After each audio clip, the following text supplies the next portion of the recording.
31. juulil toimus Haapsalus Kiltsi lennuväljal Eesti meistrivõistluste teine etapp kiirendusvõistlustes. Kiltsi rada on Eesti tänaseni parim ja kiirem. Vaatame nüüd sõitu sellel rajal Viljar Mäesepa autolt.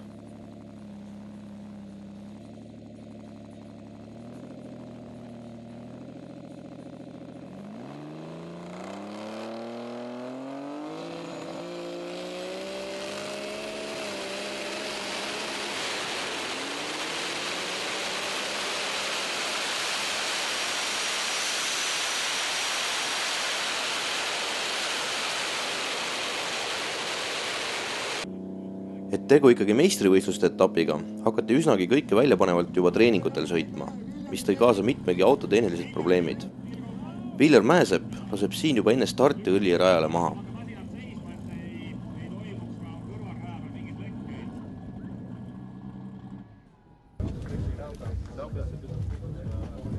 Nii hull. Viljar, mis juhtus? Kuule, meie käigukasti jahutus radiaatori voolik irdus stardis ja jumal tänatud, et starti ei toimunud. Muidu oleks vist irdunud käigukast ka. Aga saab korda? No näed, käis juba. Veljo Einbergi auto läks samuti katki ja masin pakiti peagi treilerile tagasi.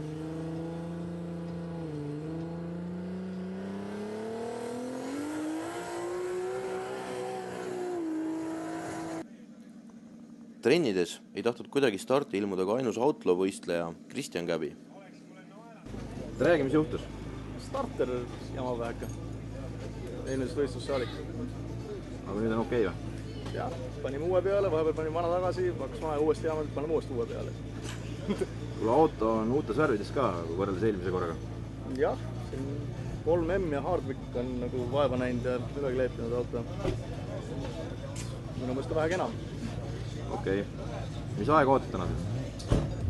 No 60 jalga tegelikult tahaks parandada, muud ajad nagu praegu väga ei huvitagi, et 60 jalga oli eelmine kord väga nõrk, et seda tahaks parandada, et siis hakkab ka muud ajad tulema. A-klassis oli ainukesena kohal eelmise aasta meister lätlane Artjom Kotslamazasvili. Superfinaalide ootuses ei hakanud ta oma masinast viimast võtma, vaid kruisis suhteliselt rahulikult mööda rada. B-klassis oli kvalifikatsioonide kiirem Mati Põld Audil, teise koha sai Tauri Berg Lexusel. Eelmise etapi imeaegade mees Lauri Soots murdis kohe esimeses trennis oma kardaani ning rahulikult sõites tehti 3. aeg kvalifikatsioonides. Prooviti ka kiiremalt sõita, kuid tulemuseks oli kohe purunenud diferentsiaal.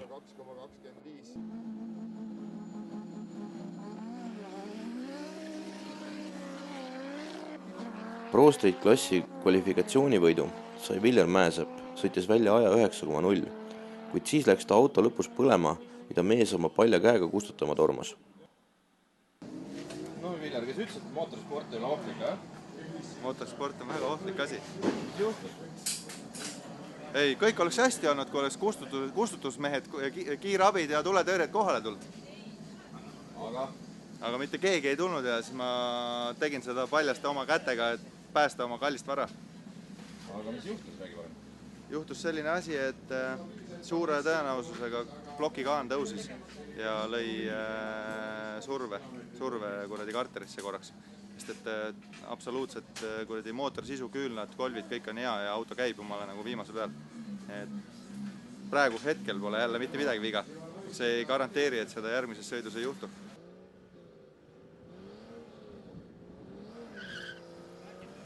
Bracket klassi kvalifikatsioonivõidu sai Arne Tiisler ning tema järel Krista Loher ja Telvis Siimson.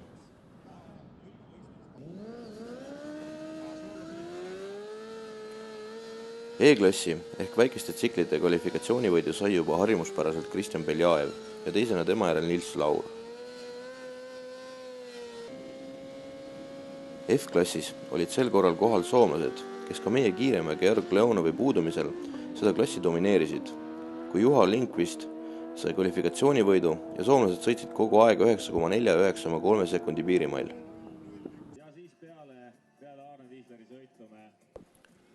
Bracket klassi finaalis kohtusid Arne Tiisler ja Krista Loher. Viimane tegi siit väga hea sõidu ja viis ka auto uude sekundisse, ehk 11,9 oli seekordne võitja auto aeg.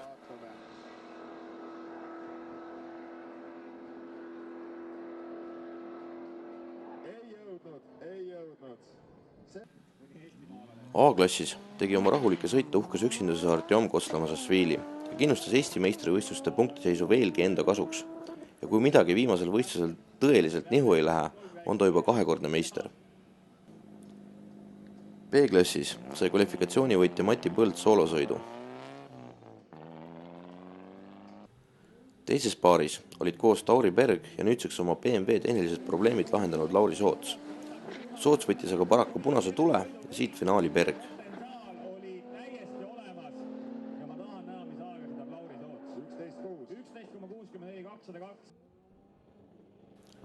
Finaalis siis vastakuti Mati Põld ja Tauri Berg.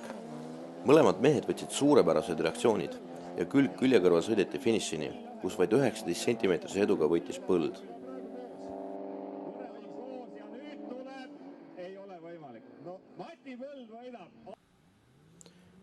E-klassi finaalis olid vastakuti Nils Laur ja Kristjan Beljajev. Esimene võttis aga punase tule ja võit kohe ka Beljajevile.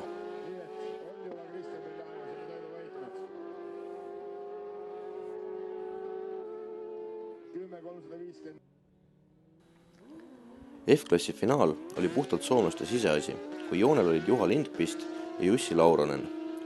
Nagu kvalifikatsiooniski viisid üldvõidu koju Lindqvist.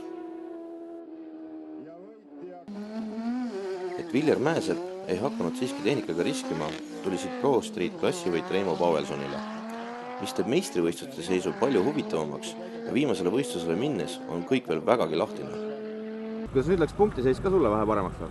Jaa, kindlasti, et üks ootame need punktid ära ja arvan, et viimane sõit tuleb põnev. Ja loodetavasti siis juba korras autoga, õige autoga? Jaa, kindlasti. Uhkes üksinduses sõitis auto klassivõidu poole Kristjan Käbi.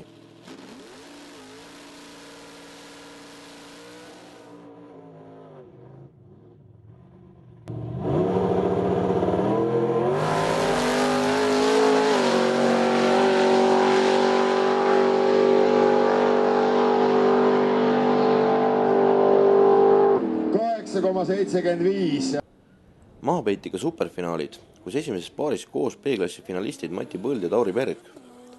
Põld aga sattus tehnilise äparduse küüsi ja siit paarist edasi Tauri Berg. Artjom Kostlamazashvili sai jällegi soolosõidu, mis viis ta suurimaks pretendendiks ka superfinaali võidule.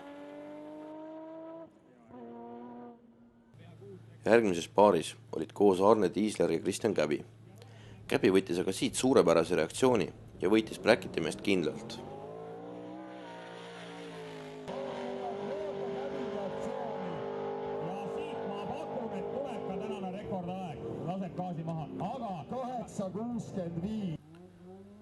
Järgnevas paaris olid koos Krista Luhäär Pontiakil ja Reimo Pavelson Audil. Viimane võttis siit aga punase tule ja võit Luhäärele.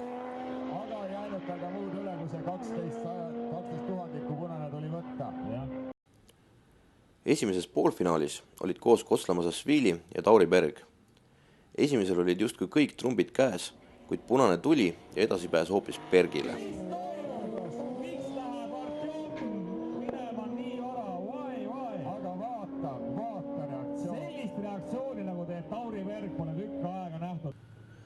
Teises poolfinaalis kohtusid Luhäär ja Kristjan Käbi.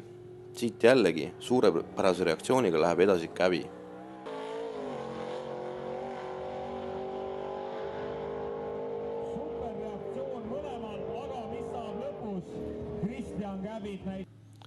Superfinaalis kohtusid siis Kristjan Käbi ja Tauri Berg. Käbi võtab aga siit punase tule ja võitjuks osutub hoopis Berg. Ja millest me rääkisime? Ja kas Käbi sõidab mingisugust ilusat 8.53, 8,53, 251 kilomeetrit tunnis. Nagu välk selgest taevast või? Täpselt nii.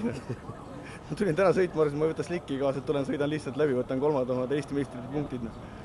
Aga võitsin kaasa ja vaatasin, et hakkas hästi minema. Kas need ajad olid nagu midagi, mis on aeg enda rekord täna, 11,77.